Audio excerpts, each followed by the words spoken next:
બનાસકાંઠા ધાનેરાને બનાસકાંઠામાં સમાવેશ કરવાની માંગ સાથે ધાનેરા સજ્જડ બંધ. ધાનેરા હિત રક્ષક સમિતિ દ્વારા અપાયું બંધનું એલાન. ધાનેરાના ધારાસભ્ય માવજી દેસાઈ સહિત મોટી સંખ્યામાં લોકો રેલી યોજી નાયબ કલેક્ટરને આપશે આવેદનપત્ર. કોંગ્રેસ ભાજપના આગેવાનો પણ રેલીમાં જોડાયા. Story report by Jora Solanki.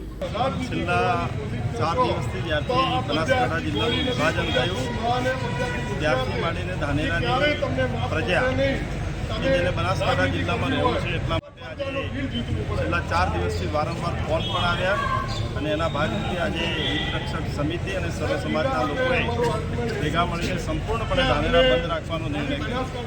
એના ભાગરૂપે આજે સૌ લોકો ભેગા પણ થયા છે અને સંપૂર્ણપણે ધાનેરા બંધ પણ રાખ્યું અને ધાનેરાની પ્રજાની વ્યવહારિક માગ જે વર્ષોથી અમે પાલનપુર સાથે જોડાયેલા છીએ તો અમારા પાલનપુર બનાસકાંઠા સાથે જોડાયેલું જે થરાદ છે એ ઓફવર્ડ પડે અને બેંક ડેરી બાકીના તમામ વહીવટી કામો અને ગુજરાત રાજ્યના મુખ્ય મથક ગાંધીનગર જવા આવવા માટે પણ અનુકૂળતા રહે એ માટે કરીને પાલનપુરમાં વર્ષોથી રહ્યા છે તો પાલનપુર સાથે રહેવા માટેની સમગ્ર લોકોની આજે ખૂબ માંગ છે અને એના ભાગરૂપે આજે સંપૂર્ણપણે ધાનેરા બંધ પણ રહ્યું છે અને આવનારા સમયમાં સૌ લોકો સાથે મળી અને આનો યોગ્ય રજૂઆત પણ મુખ્યમંત્રી સાહેબ પાસે કરી છે અને આવનારા સમયમાં પણ કરી અને ધાનેરા બનાસકાંઠામાં રહે એ પ્રકારના પ્રયત્નો અમે બનાવવાથી ખરેખર લોકો ખુશ થવા જોઈએ.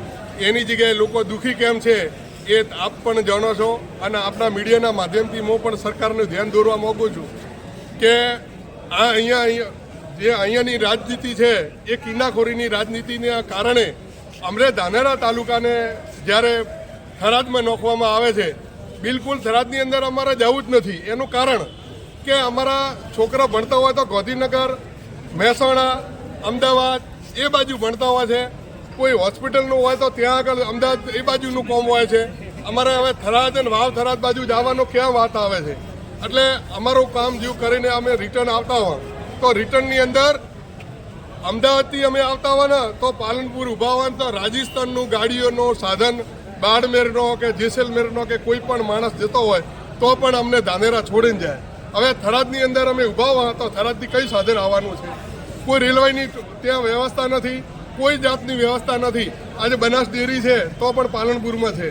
તમામે તમામ કલેક્ટર કચેરીથી મોડે તમામે તમામ અને આજે એ કેવાસી વાળી વાત કરું હું છેલ્લા 3 મહિના 4 મહિનાથી લોકો લાઇનમાં લાગ્યા છે. સર્વર ડાઉન છે. જો સર્વર ડાઉન આટલા જૂના જિલ્લાનો સર્વર ડાઉન છે અને અમને હવે તમે થરાદ નોખો છો તો અમારા ડોક્યુમેન્ટ તમામ બદલાવાના થશે. રેશન કાર્ડ, ચૂંટણી કાર્ડ, આધાર કાર્ડ ટોટલ અમારા બદલાવાના થાય ત્યારે તમે વિચાર કરો કે આ અમારા 5 વર્ષનું લાઇનમાં જ રહેવાનું.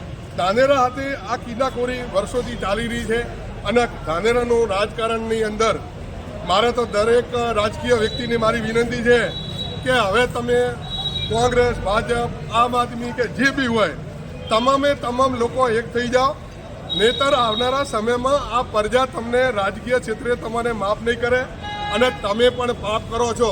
આ બાબતે જો રાજકીય ક્ષેત્ર પણ જો ચૂપ રહેશે અને મેદાનમાં નહીં આવે અને જેની લાગવળગ જ્યાં લાગે ત્યાં પોતાની લગાડીને આ જિલ્લો એમાં રહે એવી દરેકને મારી વિનંતી છે, રાજકીય લોકોને. અને જે સંગઠનોએ આજે બંધ પાડ્યું છે એ સંગઠનોને પણ હું આજના તાપે કે એમને પણ ધન્યવાદ આપું છું.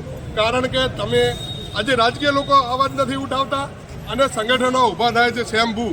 ત્યારે આપણે રાજકીય તરીકે જો બહાર નહીં આવે તો આ પ્રજા આપણને સહન કરશે નહીં અને આવનારા સમયમાં આપણને પણ માફ ભગવાન પણ નહીં કરે. અને જે આ ધાનેરા તાલુકા હાથે જે પણ લોકો કિન્નાખોરી કરવાની કોશિશ કરી રહ્યા છે એમને તો ભગવાન માફ નથી જ કરવાનો. કારણ કે ધાનેરાની અંદર વધુમાં વધુ આજે દૂધ હોય તો ધાનેરાની અંદર થાય છે. તેમ છતાં અને બનાસ ડેરી છે એ પણ ભાઈ પાલનપુરમાં છે તો તમે અમને થરાદમાં કેવી રીતે નોખી શકો? અમારો તમે એક વહીવટ ત્યાં છે. અમારો બનાસકાંઠા એટલે નદીના નામથી આજ બનાસ નદીના નામથી બનાસકાંઠા પડ્યું છે, કોઈ ગામના નામથી નહીં. તો અમને ગામના નામે કેમ તમે એવું કરવા માગો છો?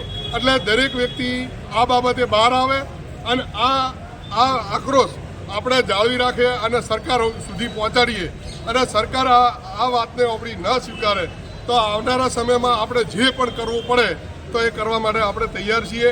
અને આજના તબક્કે આજે પણ ધારાસભ્ય કક્ષાના માણસ જો લોકશાહીની વાત આપણે કરશું ને તો લોકશાહીના ઢબે ચૂંટવામાં આવે છે પ્રતિનિધિ પંચાયતથી મળીના સ્ટેટ પાર્લામેન્ટ સુધી તો પંચાયતથી મળીને પાર્લામેન્ટ હવે અહીંયા ધારાસભ્યને પૂછ્યું તો ધારાસભ્ય એમ કે અમને તો વિશ્વાસમાં જ નથી લીધા તો ભાઈ તમને લોકસભાના અને લોકશાહીના ઢબે જો ધારાસભ્ય આખા જિલ્લાનો તાલુકાનો આગેવાન હોય તો એને વિશ્વાસમાં લીધા વગર કરવામાં આવે છે તો આ ખરેખર લોકશાહીનું ફોન કર્યું કે બરાબર છે પ્રજાને વિશ્વાસમાં લેવી જોઈએ અને આ જિલ્લો અમારે બનાસકાંઠામાં જ રહેવાનો છે થરાદમાં જવાનો નથી એ વાત અમે નક્કી કરેલી છે.